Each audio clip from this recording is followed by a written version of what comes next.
A WWE champion misses live events amid injury fears. Plus, a New Japan Pro Wrestling star has re-signed. And could more WWE talent be working indie shows? It's all in the Cultaholic Wrestling news right now. On the road to WrestleMania 40, there is some concern for one half of the WWE Women's Tag Team Champions. Asuka, what's going on, Jack?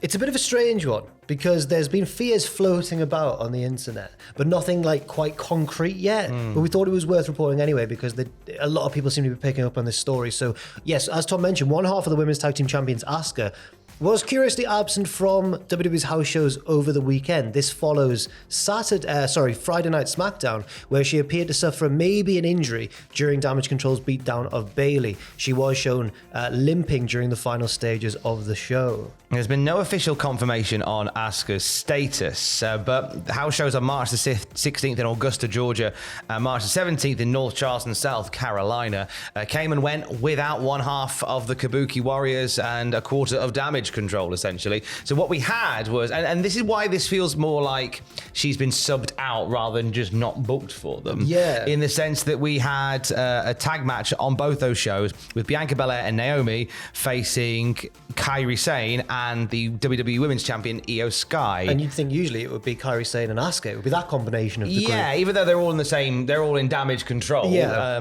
So that has kind of led to some concerns. There might be an injury, a bump on the road to WrestleMania 40 for these cursed women's tag team titles. And I mean, there's been no confirmation that she even is injured, but or even like the severity of any potential injury. Hopefully, if she is injured, this is like more of like a rest up and get ready for WrestleMania, like a precautionary.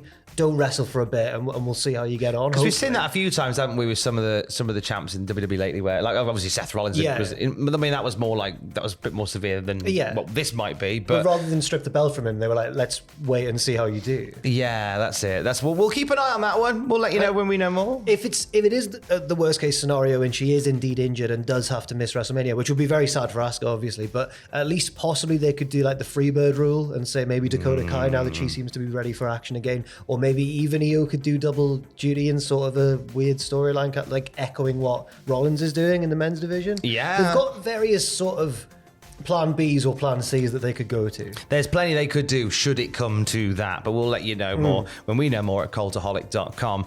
Some rather fabulous news coming out of All Elite Wrestling today. Wrestling Observer reporting that AEW are looking at about 6,000 for Dynamite this week in Toronto. This plus the live numbers for Big Business last week show that business is actually picking up again. The ticket sales seems to be on the up for AEW, which is lovely to see. It is, because everybody remembers how hot they were for the first few years and what a surge of momentum they provided to the whole wrestling world. Then things did start to slip quite a lot. And now it's good to see them trending in an upwards direction again. I think it goes to show that when you've got good storylines, because they've always had the capacity to put on good matches, but when you've got good storylines that all come together and put on a great show like Revolution was, or most people seem to agree, and when you've got names like Mercedes Moné, of course, who debuted at Big Business, it's going to help. And then it looks as though they are starting at least to reap the rewards for that. It's exciting to see. I think AEW, like you say, there was a real hot period when they got underway. Yeah. There was a bit of a cool period for some time, and it's been very observed that's been the case. And it was something about the retirement of Sting has started this sort of forward momentum. That's not a diss on Sting, by the way. No. Now Sting's gone, we'll go for it. No, but there certainly feels like a change in the air and a change in the waters around AEW, which is great to see, because a high tide raises all ships. Yes, as they say. They do, and I think it'll be good not just for fans of AEW, but as you say, a high tide raises all ships. Fans of all rest. It's always good when there's competition, promotions pushing each other to do well and everything like that. You know what's good when there's a high tide, Jack? A lifeboatman. A lifeboatman, certainly, or a war dog, as he now is. You'll always be a lifeboatman to me, Gabriel Kidd. Absolutely. Fightful Selective broke the news that Gabe Kidd has re-signed with New Japan Pro Wrestling. Congratulations to him. This comes, according to Fightful, after a period of time where he was just working on a handshake deal, but now they've said, we can confirm that it actually expired and Kidd had been working without a contract for about a month and a half. This included the major cage match with the Bullet Club War Dogs versus the United Empire in February and some New Japan Cup matches in March, but Fightful say that they are now told, as of this past weekend, Gabe Kidd has re-signed with New Japan Pro Wrestling. They don't know the terms of the deal as of yet, but Gabe is seen as a person who can become a prominent name in the promotion. And well overdue. Yeah, he's very intense. He's a really good heel at the moment. I meant that cage match that was mentioned there. I mentioned it in my Matches of the Month podcast for February, which was like an hour plus, but somehow didn't get boring. Like they were just 10 lads going for it, and Gabe Kidd was very much a featured part of that. He is kind of maybe could act as a bit of a throwback in Japan to like the crazy foreign heel who's just come over and is just unruly and aggressive and quite scary, and he's doing it really well. He's so good there. He's absolutely where he needs to be.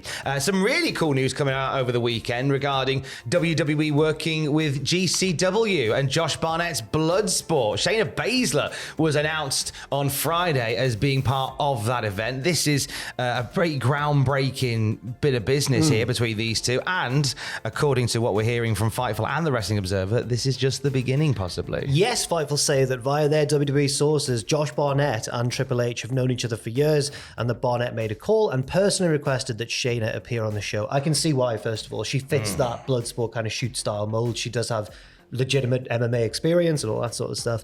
Fightful Select also revealed that this isn't the first time the two have spoke about a potential crossover. Apparently years ago, Barnett inquired about possibly using Jessamine Duke to work Bloodsport while she was under WWE contract, and while she was keen for this idea to go through, WWE were not at the time. This could possibly be one of those things where, like, under Vince this would never have happened, but because it's Triple H and because he's friends with Josh Barnett, apparently, it seems like maybe he's more open to this sort of stuff, and it's good for wrestling fans. It's always cool to see this sort of stuff happen. The Wrestling Observer reporting that following the announcement of Baszler on the weekend doing Josh Barnett's Bloodsport, WWE have opened the door for their talent to work more indie shows by the looks of things. So that's certainly where it's going.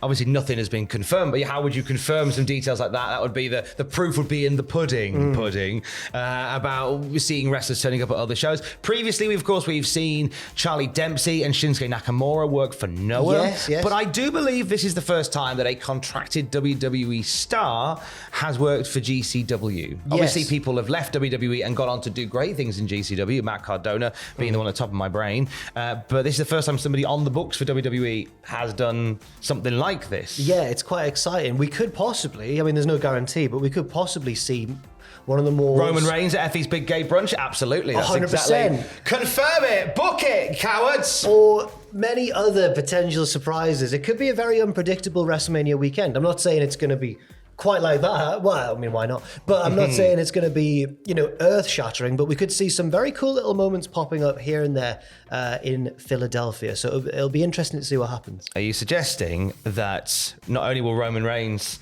work Effie's Big Gay Brunch, and lose. And lose, obviously, lose to Effie, of course he does. Yeah. Goodbye, Yellow Brick Road. But also compete in the cluster, you know what, for Joey Janela. The cluster F, possibly, yeah. Joey Janela That's definitely happening. Joey Janela's cooked up one of his mad... Oh, there's so many people involved in this match. And I don't know if any are announced yet, maybe a handful. It'll be interesting to see who shows up there. Possibly Roman Reigns, possibly Dwayne. Oh, The Rock, definitely. Well, he's got to be, yeah. Definitely The Rock and Roman Reigns to compete there. And they'll probably do something at DDT as well.